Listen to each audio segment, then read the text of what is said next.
Hi, everyone. Welcome to Living Extraordinary podcast and YouTube channel. I'm Danielle Conti. And I'm Nikki Milovic. Welcome, everyone. We're happy to have you today. Yes, and today I think we're gonna attempt to talk about sound healing, which is it's something either of us are experts in, but we both want to know a lot more about, and we've both kind of like done a little bit of preliminary researching into it, and so we're gonna start there. Sounds good. Yeah, so let's start first by talking about our experiences that we've had with sound healing. So, Nikki, what have you got? I've got a little bit of a few stories that I really liked, which is why I want to research it more. But how about you? Okay, so my thing with sound healing was like, I remember the first time I ever heard about it, I thought it was like the most woo-woo thing I had ever heard in my entire life. And I was like, yeah, that's like crazy town. But then now I'm like, I love it. I want to know more and more and more about it. So the thing is that when I went to India last year, I got like 4 singing bowls. And they are amazing. I got Tibetan singing bowls. So I'm doing a little show and tell here. Let me show you. So, and like the story is there's like 7 different metals and they're like pounded, and then Cool. It's gonna be like kind of hard to get them to go or whatever. And then I have like my giant one. And like not everybody, like it's kind of hard. Ow. It's very, very heavy. But so anyway, like this is my big singing bowl. And like I don't know what, like it's the key of G or whatever, I don't really know. But like you just, I guess the guy sold me on it because like he could put it, like they just vibrate so amazing, and then like I put it on top of my head like this and gonged the crap out of it, and I was like, wow, that actually cleared my head. I don't think you're supposed to do like that, but I was like into it, right? But I mean, did he show you that as a technique? Yeah, he did. He was really? Like, cool. He was like, first of all, if you want to really clear your head, and he put it on, like you balance, and then he was like, close your eyes, and he was like telling me stuff to visualize as he was gonging it, and I was like, how much does that cost? Yes, so. But they just, I don't know if this will come. Can you hear it? Very lightly. Could you put it closer to the mic?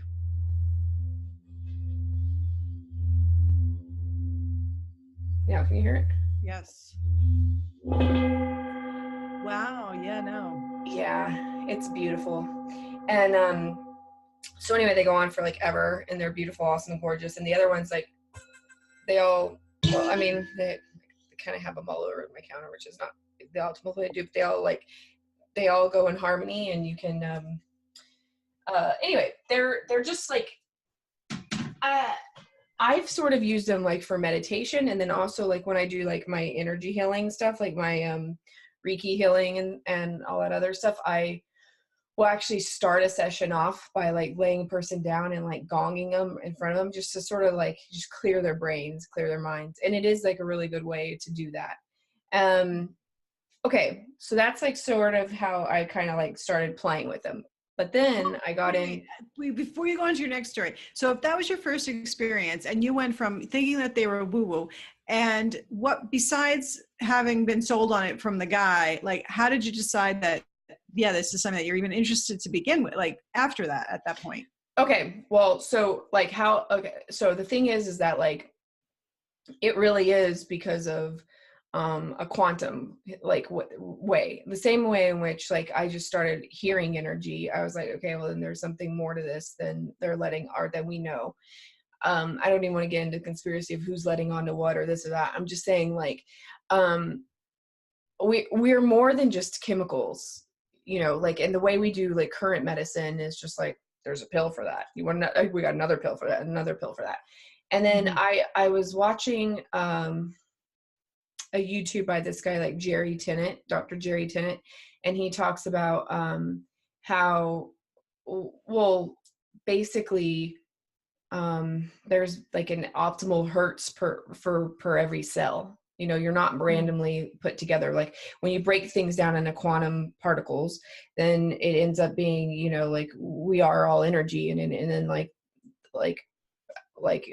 also like sound energy and frequencies can be like measured, and there's an optimal number for everything, and we just don't really know what that is. And I think like an amazing science would be to figure out what that is.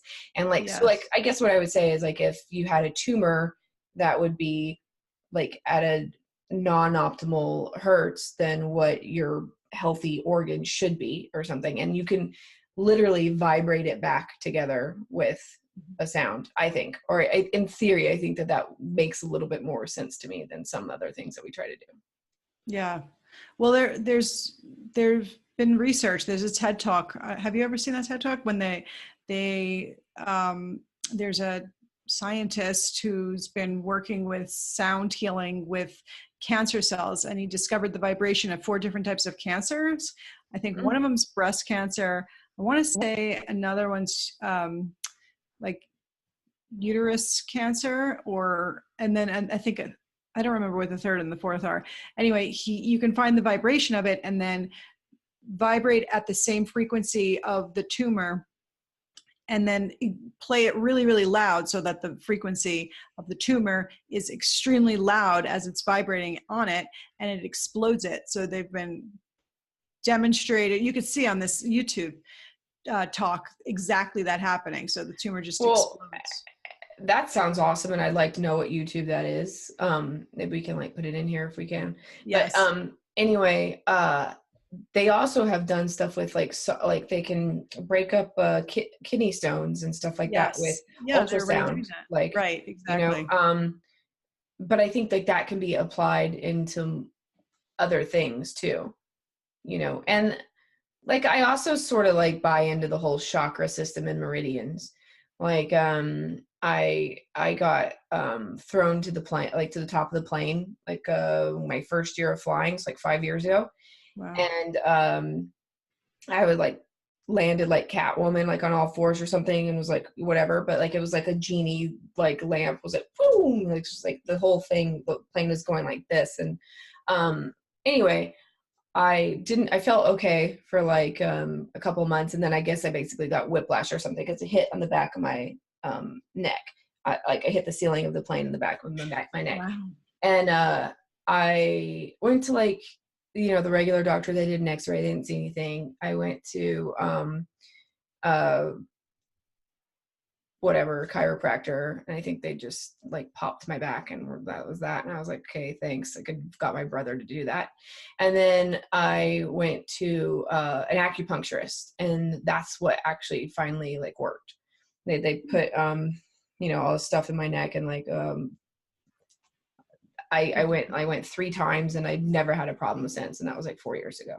Wow. And so I was kind of like, okay, well, was that just, is it mental then, like, or what, like is it blocked energy, like what is that? So that was like my first sort of alternative, like I was like, okay, well, what do you mean you put needles in meridians? What are meridians? And then I started getting into that. So that was your second experience. That was my first experience, but it wasn't really sound. Yeah. But that's where I started getting comfortable with the idea that like meridians are real, and then chakra systems are real, and that like there's some sort of vibration that those have. Yeah. Even my acupuncturist like put some kind of vibration, like electronics, like on the needles to like make them like vibrate when they were in my head and in my neck. Ah, right. Okay, cool. Well, yeah, the whole thing about vibration and frequencies is that everything has a vibration and frequency, no matter what it is, even if it's a chair or some object, everything is vibrating. And it seems like, well, we have, I'm not a Bible person, but we have, in the beginning, there was the word. Well, maybe the word was vibration that created everything. So for me, that part of it for me is so like, wow, you know, it's here. vibration creates sound. Okay. Vibration creates light. So it's everything. It's really one of, I think, the building blocks of everything that exists, vibration. Yeah. And I think the only thing that kind of scares me about that, though, is that, or it doesn't scare me, that's a bad word to use, but like the only thing that I feel like we only know things anecdotally, right? So like we were like, oh, well, the Schumann frequency is like 7.8 hertz or something. And then we have like which is like the sound the earth makes apparently, Mm-hmm. or like her natural state. But since we've been measuring her wind, like how do we know what her real natural sound is constant? Like, does she, because I mean, she's a being like anything else. So, you know, Right. she was a baby and she'll be an old lady one day. So like maybe she's in her teenage years, maybe she's middle age. I don't really know. But like, I presumably you have a different sound, different times of your life. I don't know. Yeah. Yeah. But also there's things like, oh, well, the heart frequency is like 432 and then 512 and 730. I mean, there's all these different frequencies that they align with different things. And those, I don't have a real big problem with it. But like, let's say you really wanted to know what the optimal frequency of your heart was.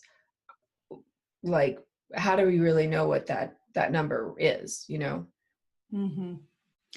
Well, maybe, I don't know how many studies have been done about it, but maybe they would take a frequency of a group of people that have considered healthy hearts and then take a frequency range of that and get somewhat of a range of numbers and determine where maybe what the average is or whatever. But that would be one way of determining what the a healthy heart frequency would be.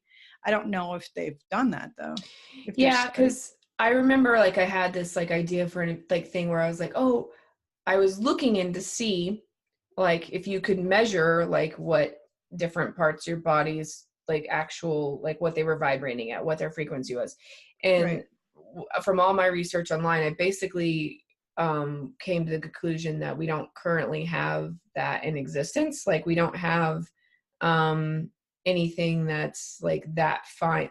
Like they have EKG machines, you know, they have stuff like that, but it's, I mean, and I even talked to like a couple of electrical engineers who were just like, what would be the point of that? And I'm like, what do you mean, what would be the point of that? That would be amazing if you could have something that was like so fine tuned that it could, like, you could put it over anywhere on your body and it would be able to tell you like what that's vibrating at.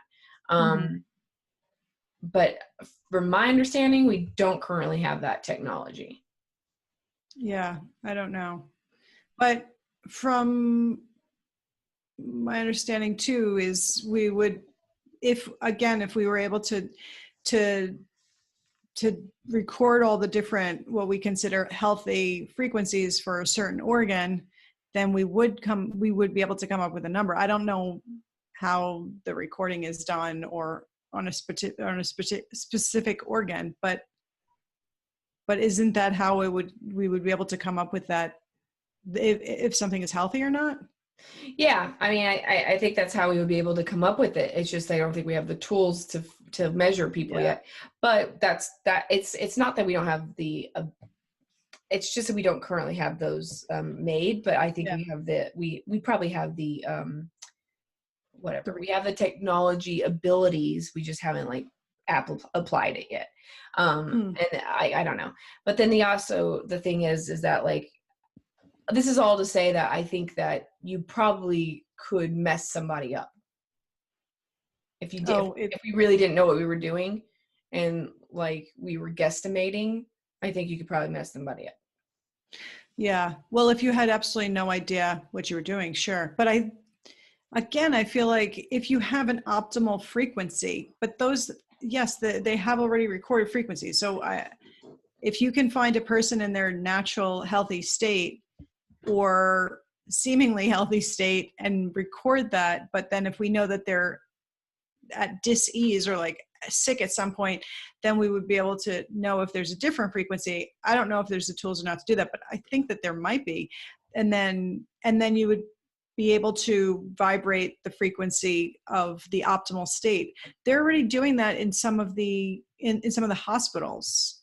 So again, with that TED talk, which I'll put the name of the person who did it, but at the end, the hospitals are not only using them as complementary medicine, but they're starting to use them possibly as actual medicine, or I guess, okay, let's call it medicine, where you would be able to break up two things: break up a cancer tumor, or use it, let's say, to break up a tumor. But then after that, you can also use it to put a body back in its optimal state. So if we can put in a certain vibration that's recorded for certain organs, because some of that information is already shown. I don't think there's all the information about what frequency is for every single thing, but some of that data has already been shown.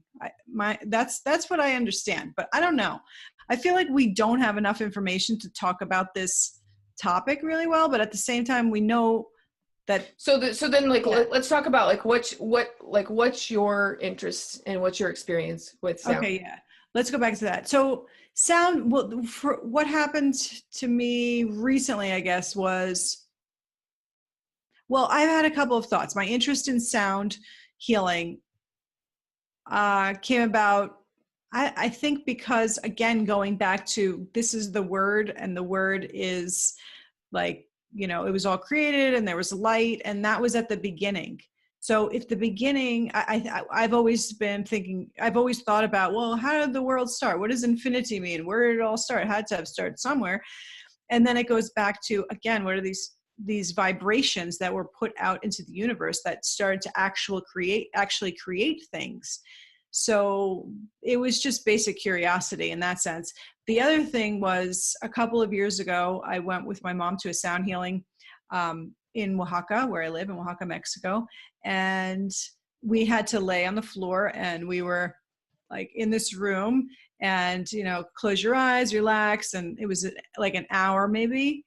And the healer used all different instruments similar to your bowls. He had a ton of different types of things. He had different, like, crystal bowls, in addition to metal bowls. And then he had like a didgeridoo type of instrument. Like a gong. Did he have a gong? He had a gong. Yes. He had lots of different things. And he would walk around the room. Like, I had my eyes closed, so I couldn't really tell, but he used the didgeridoo a lot. Like, it's actually not a didgeridoo. It's more, it's made out of the inside of an agave plant. When an agave flowers, it makes this similar to what's a didgeridoo, but I guess it's maybe a Mexican style one. And he would blow it. And so I could hear that he was working on my mom, and I was just, again, sitting relaxed, and I was getting benefits, but I knew that he was over her. And then he did the same thing to me. And then he would walk around what I thought he was walking around the room, doing all these different vibrations. But it turns out he really wasn't walking around the room. It's just that the way the vibrational waves happened in the room made you think that he was in different locations. So because just like pointing it differently, like when he was standing in one place, kind of thing. Yes, exactly. So it just seemed like the sound travel just amazed me, and I could feel the vibration going through my body. I could just feel like, like at a really deep tissue level. And again, when I finally, at the end, he was like, okay, like, kind of got us out, like, and I opened up my eyes, and I thought he was somewhere else in the room completely, because, again, these vibrations just kept going and going and going until they finally just mellowed out at the end. So I don't know what benefits I got out of it, honestly, like, besides that, I feeling at a complete state of peace, or feeling really relaxed, as if you had some kind of healing, but not really knowing exactly what it was. So I can't really say, oh yeah, it helped this, this, and this, but I thought it was amazing. I could definitely feel it inside of my body, and I was just intrigued about the way the sound travels. Yeah, I definitely went to something quite similar in Oroville when I was in India, where we laid on the ground and there was all these different instruments and stuff. But I found it to be way more like trance-like than you can get with just like putting earphones on your, like than in a recording. Like when it was like live and you could actually feel the vibrations of the instruments like that they were making. It was like really a cool experience for me. And it was the same thing where we just like laid down for an hour and they did like this whole thing. And you woke up and you're like, yeah, so you want to go to dinner or what? I mean, like, you're just like, I don't know, man, it was cool. Yeah. But I've also have you heard of those, they have like sound beds, or like, they're these kind of, it's almost like you're on a speaker or something. Yes, I have heard of that. Yeah, I've never been to one, but I hear they're pretty expensive to, get access to. So, I not, maybe not to get a session with, but to like buy like a sound bed is kind of an expensive thing. But yeah, they're basically like a giant instrument that you lay on, and they make different, but they go through that whole thing where it's like, we're going to do the root chakra all the way up to the crown chakra, and they have different frequencies per each one that they associate with. Yes. Yeah, they have that at the Sound Healing Center in California, the one that's near Mount Shasta. They have that frequency bed. Yeah, and I always think the other thing that intrigues me is the vibrations. I've seen this YouTube video that that there's these vibrations, like sound vibrations going on, but then they have sand on it, and depending on what frequency what sound is being made, it goes plates. into different shapes. Like, yeah, you're talking about the plates where it makes like a geometric sand with the sand. Yeah, exactly. They're all geometric things. And then you think, well, the geometric shapes go along with our chakras, and the sacred geometry is in it. So that part is also like, whoa, what's the connection between sound and sacred geometry? Well, I guess it's similar to the, what's the Japanese? Dr. Emoto. Yeah. Dr. Emoto's like flash freezing of water crystals, like with Exactly. certain, like when you play like certain music, this is what it looks like when it's flash frozen versus others. So like there's an actual crystalline geometric like pattern that's formed versus others. So yeah, the sound, like I've seen those sound plates for sure, and I'm going like, wow, that's super cool. There's it's just so amazing, really. What was the other one? The sound healing and the... Well, you have tuning forks, right? You have some tuning forks. I do. I have a couple of tuning forks. My mom gave them to me. She took some tuning fork classes, and I'd love to take them myself. But so this one is a really small one, and it says crystal on it. I'm not exactly sure why it says crystal on it, but this one here is a different color. It looks like copper, and it's called the pineal. So this is for the pineal gland. Now I could just tap them together. Can you hear that? Yeah, I can hear it. That's cool. Yeah. So usually I'll just go over through my body.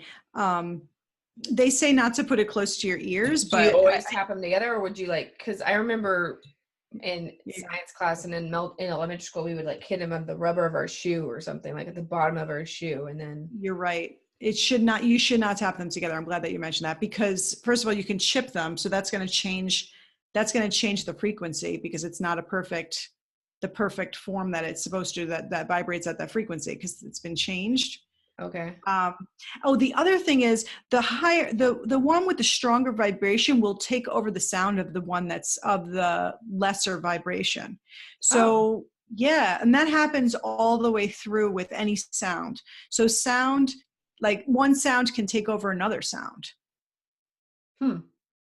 Yeah, okay. Like the waves of it, which I think again is amazing. I heard that David Gibson guy, like the podcast that there's a sound healing podcast that we both sort of have listened to, that he kind of talks about how that's sort of what is happening within a chord. You're right, a musical chord, like there's multiple notes being played, but there's a dominant like singular frequency that your brain is like associating with, or so it's forming into one thing, basically. You mean was he talking about like in like an orchestra? He's where talking you in a musical sense, yeah, but he was actually like, he was explaining like how you can get, like how you can find your own personal frequency. mm, And like, and he was saying that when you're making any note, like if you're making the note, or something, he said there's more stuff going on than just one single note, even with that your voice is actually like an instrument that's creating chords as it speaks and sings. And I didn't realize that because I thought we were all just one pitch as we go along, like on a line, but apparently right. not. Like if you're holding like A or something, then that would just be A, but Just it's actually yeah. But apparently there's like a lot of different things going on in our vocal box that come out together or something. I don't know. yeah. That's just what he said on a recent thing, and I'm not There repeating was it. Amazing. he was also the one that said that the sound will take over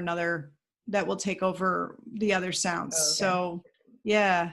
And also it makes me think again about the orchestra thing, because like you could tune into one yeah, you can tune into one instrument and just be like, I'm just going to listen to the violins. I'm just going to listen to the bass or whatever it is. And you can like pick it out when you're listening, but then as a whole, you could hear the whole symphony. I guess it's that in itself is amazing. And there have been studies about how it has, how classical music has positive effects on babies and people when they're studying, and increases concentration. So there are studies out there, which I also am like, wow, there's a lot around sound. These are two different types of. Oh, yeah, I've seen those. I've never actually heard them though. This one is like you have to bang them. These are used a little differently. So you would bang it. Now it's vibrating. What, just against your wrist? Oh. Yeah, you can bang it anywhere. But the thing is, this is the part that is vibrating. So you hold it, an acupuncturist. What do you mean? The one single. This part, yeah, the yes, handle. one single part. Yeah, you put that part on a body part or on a meridian point or wherever you're supposed to put it. People that do like an acupuncturist would know what point to put it on. So I love that. That sounds super cool. Yeah. So you can just you have feel to, it? Like, can you feel it on your body? Like, can you feel the vibrations of it after you, like when you can feel it while it's there. Yeah. And then it's very in the very point where it's touching, not really greater than that. And then I have a few, two others. These are longer. And this is 288. So that's the frequency of 288. And this is 468. Frequency. Do they claim that they know what those help with, or like what those are for? They do. There's some. That's another one. Yeah. That's so cool. I like it. They do. You can use certain frequencies for certain body parts or like organs, but I don't know. I don't know exactly what 468 does. So I can't tell you that, but yeah, that if you do go into to read a little bit more about the at the Sound Healing Center that we just mentioned, soundhealingcenter.com, they have more information about that. So, or you listen to David's podcast, which is Sound Healing also. Right. Yeah, so those were my two things. Oh, and the other thing is about your voice. So there's this computer, I guess it's a program that you're able to, that they're able to to pick up the frequencies in your voice and to know which sounds are missing or that are at dis-ease. And from that, they could tell what's wrong with your body. So yeah, so that also is interesting. It's like, wow, what does a full voice sound like? Or what is one that's missing sounds like? And you think of your voice as like your fingerprint in a way, but at the same time, then it's like, oh wow, well then there's the whole idea of, well, maybe there's something missing out of it that's keeping me from my optimum health. I also read this book. I remember I watched her on YouTube and I was so impressed that I ordered the book. It's Eileen Day McKusick, I guess. Like, didn't your mom do a workshop with her, or your mom was gonna do a workshop with her? She wants to do a workshop with her. She wants to do it. Okay, I kind of do too, but it's like, but then I have to ask myself, how many of these things am I gonna? I guess I just will do them forever about everything I'm interested in, just because. Like whatever. So yeah, what do you like about her work though? I like, because it is tuning forks, which I so want to get into. And it is also, she like, when I read her book, she's also into the whole like a vibration can heal a specific part of your body. And Yes. she claims that you can get that with a tuning fork over places. Right. Yeah, right. You introduced me to her too, and my mom also really likes her. I remember. And the thing that I liked about her is that she approaches it in a really scientific way, because people do think it's frou-frou, but it's actually not. There's tons of, well, science really around frequencies. So why would it be frou-frou? And she also she has this, I think, an additional gift of being able to notice where on the body there's a block. So she's able to hold the tuning forks over bodies and know if there's a block, and then works on the block in the area. But I think for most of us, it's hard to know exactly where that block is just by using a tuning fork. But maybe she's skilled at being able to hear. Even if you just went through like the whole body system, like on a, I don't know what time frame, but like a certain amount of time frame, and made it whatever, like align your root, whether it's aligned or not, align your sacral, whether it's aligned or not, align your, whatever, like for preventative health, right? Or just staying in that frequency. That's true. Yeah, you could do that. Yeah. And the other thing I like is the binaural beats. So sometimes I listen to binaural beats. I was listening to them before I was going to sleep, I don't know, for a couple of months. And sometimes I'd have really vivid dreams. Sometimes I'd have like deeper sleep, I thought. Or since doing them, I don't do them that much anymore, but I do feel like I wake up feeling less tired and I have more energy. So yeah, there's a recording of the sound that Jupiter makes. Like every planet has its own sound, actually. Like NASA has recorded that. And I remember, like, for a while there, I was really obsessed with the sound of Jupiter. And so there was like this YouTube that was on it was like a 10-minute thing, and I would just put it on a loop and I would listen to it over and over again, like when I was going to sleep, as like my background noise. And then that led me into binaural beats, which helped me with meditation, because like I have a real hard time meditating in silence for a long time. Like I can go a lot longer if I have some kind of music or some kind of binaural beats. And also that Hemi sync, have you ever heard of that? It's like what they used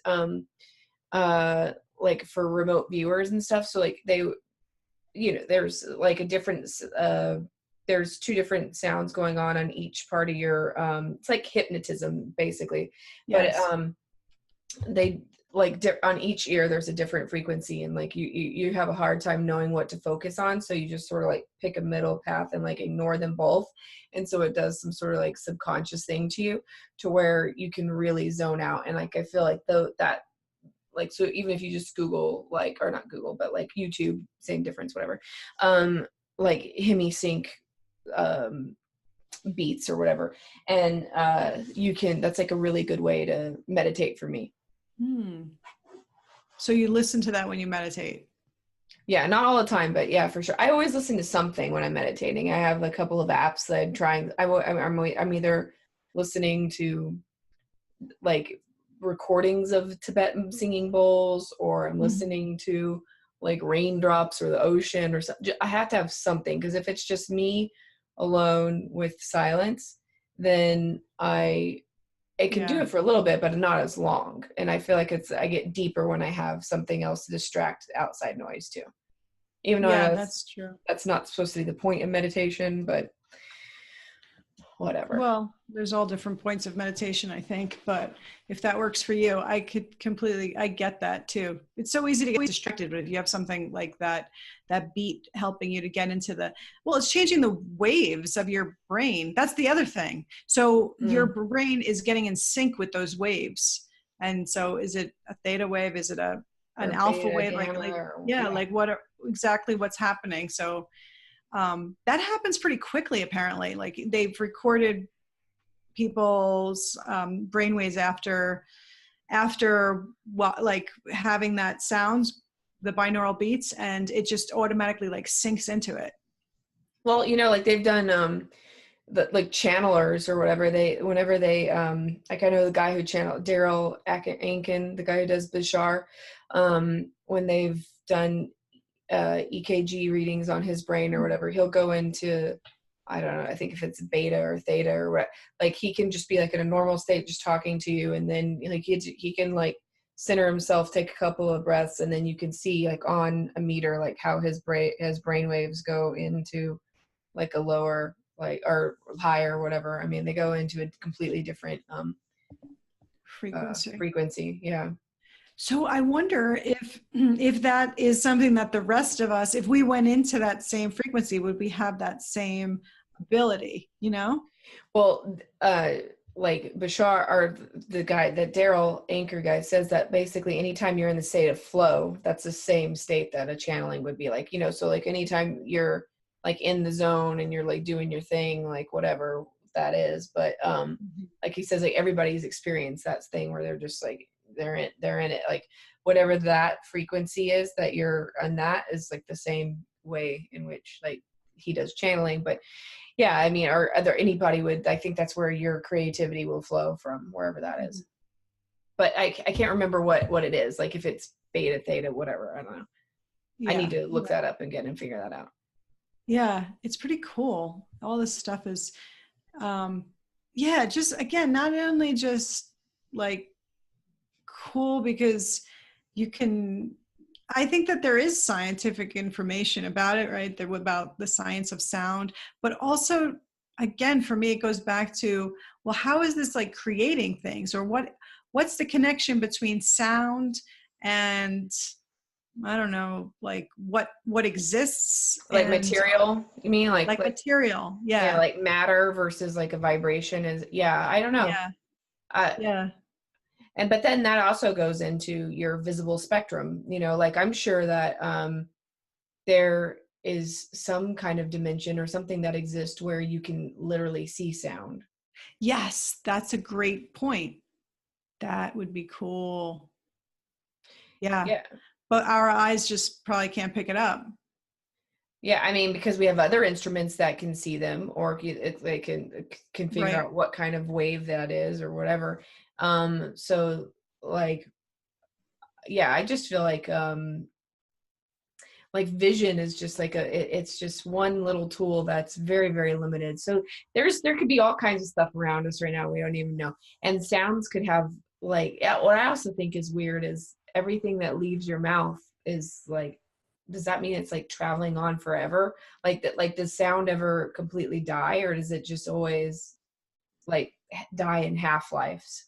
You know, like vibrations, do they ever completely stop, or do they just travel on and weaken forever, but only in like in half-lives? I don't know.